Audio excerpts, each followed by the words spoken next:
Привет, друзья! В Германии и Европе снова напряженная обстановка, и темы, которые сегодня в центре внимания, касаются всех. Смотрите, что произошло за последние дни. Рекордные траты на бюргергельд и споры вокруг того, кто должен получать эти деньги. Бизнес поднимает вопрос о новых пошлинах на дешевые товары из Китая. Количество заявлений на убежище в Германии падает, и власти говорят о переменах на границах. В ХДС требуют новых реформ и хотят изменить правила социальной помощи. А в школах нарастает кадровый кризис, сотни учебных заведений остались без директоров. Если хотите следить за самыми важными новостями из Германии и Европы, подпишитесь на канал. Дальше все самое интересное и без лишних эмоций, только факты и события.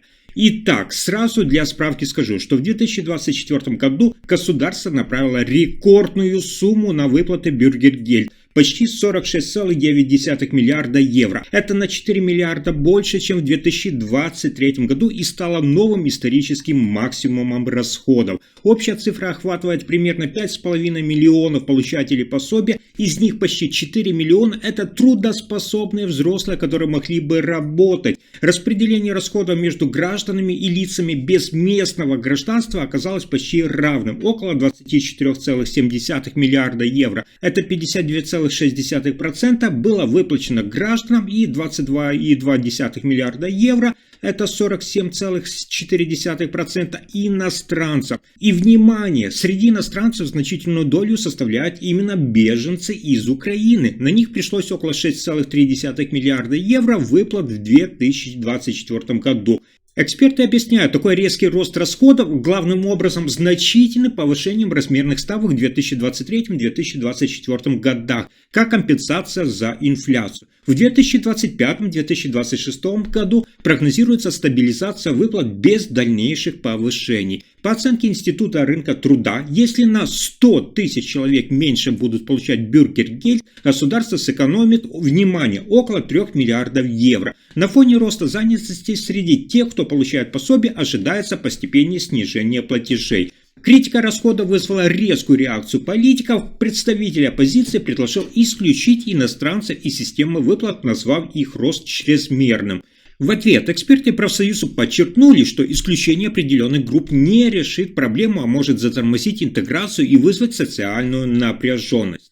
А дальше новость о торговой войне, но уже не Германии и Евросоюза с Трампом. Немецкие торговцы требуют введения тарифов на импорт дешевых товаров из Китая, подобных тем, что применяют Соединенные Штаты Америки. Проблема касается онлайн-платформ Temu и Shein. Торговая ассоциация считает, что многие из представленных там товаров просто мусор, и их вообще не следовало бы продавать в Европе. При этом в Европейском Союзе отсутствуют эффективные правила ответственности при прямых поставках из-за границы, что ставит региональные розничных торговцев в неравное положение.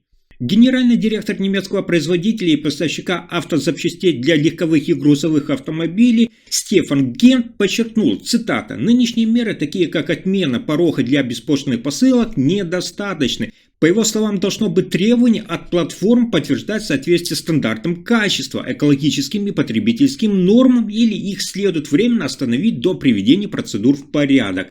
Он прямо заявляет, что в крайнем случае этим платформам необходимо полностью перекрыть доступ. Аналогичные меры уже действуют в Соединенных Штатах Америки, и там начали взимать серьезные таможенные пошлины с пакетов китайского происхождения прямо на пороге. Немецкие торговцы считают такой механизм справедливым и удобным средством защиты внутренних дилеров от ценовой и нормативной конкуренции.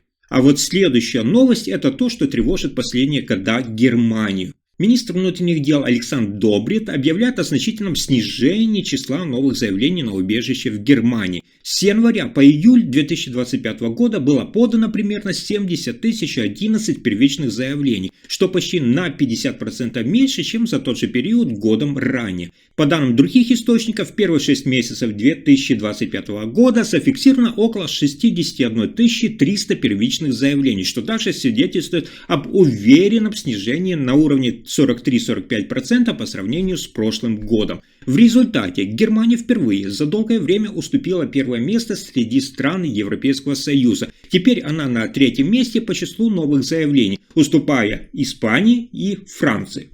Хочу для справки вам привести несколько интересных цифр.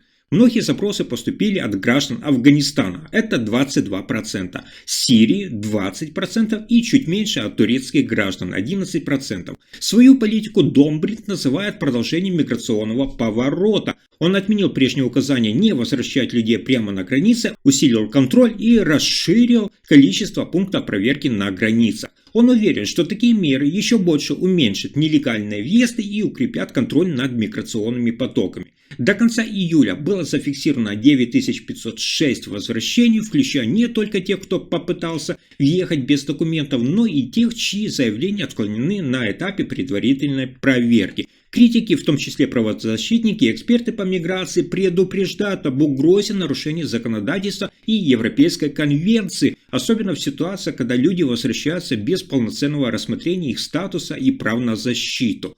А вот дальше новость, которая может изменить подход в Германии и значительно повлиять на ситуацию с безработицей. Генеральный секретарь ХДС Карстен Линнеман призывает к масштабным и жестким реформам в сфере трудовой и социальной политики. По его мнению, сейчас открывается уникальное окно возможностей, аналогично тому, что было 20 лет назад, когда Германия столкнулась с более чем 5 миллионами безработных.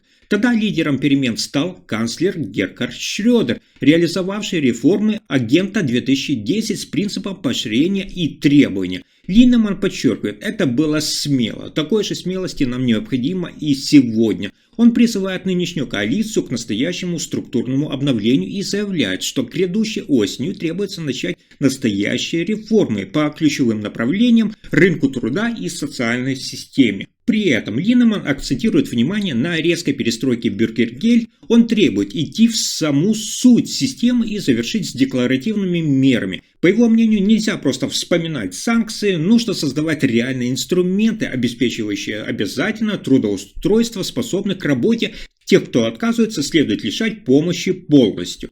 По убеждению политика ключ в честной договоренности между партиями. Он настаивает на тесном сотрудничестве с министром труда и социальной политики, подчеркивает их общее стремление к справедливому и эффективному распределению социальной помощи. А дальше отличная новость для депутатов Бундестага, а для нас понять, чем будут заниматься парламентарии. Итак, приближаются парламентские летние каникулы, и федеральные министры, включая канцлера Мерца, расходятся в отпуск по разным направлениям. Канцлер Фридрих Мерц проведет отдых в Германии, скорее всего в своем доме в Саарланде. Власти подтверждают, он остается на связи, при необходимости может оперативно вернуться к работе. Министр внутренних дел Александр Домбрит предпочитает провести отпуск преимущественно в Баварии, но при этом планирует краткие поездки за границу. Финансовый министр и вице-канцлер Ларс Клинбаль использует личное время с деловыми визитами. Он побывает у моря, в горах и намерен провести ряд встреч с представителями в Литве. Несколько министров выбрали для отдыха Италию. Министр иностранных дел отправляется на озеро Гарда, как и министр сельского хозяйства и юстиции, которые планируют семейный отдых с купанием и чтением. Семейные министры и министры окружающей среды предпочитают Испанию, отдохнут на островах и побережье. Министры транспорта и труда остаются в своих регионах, один в Эйфеле, другой в Дуйсберге, но оба готовы на короткие выезды, если потребуется рабочий контакт.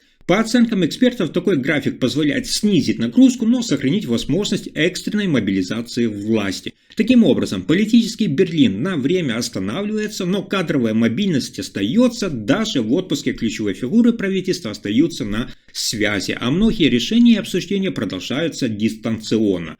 А теперь тревожная новость. В Германии наблюдается серьезный кризис в сфере школьного руководства. По последним данным примерно, внимание, 1270 директорских постов остаются незанятыми, что соответствует примерно каждой 20-й школе без руководства. Особенно острая ситуация выглядит в Северном Рейне-Вестфалии, где вакантными остаются 387 должностей руководителей школ. Это около 8,7% всех школ в регионе. Немного худшая динамика зафиксирована в Тюрингии. Там таких школ около 8,8%, несмотря на общее меньшее число учебных заведений. В Баварии и Бремени ситуация лучше. Незанятых руководством остается лишь 1% школ. Министерство образования подчеркивает, каждое незанятое место – лишь временная ситуация. В обход временно назначенные учителя или заместители школ уже используют функции руководства. Это позволяет поддерживать работу школ даже без официального директора, но не снимает проблему с нехваткой квалифицированных кадров.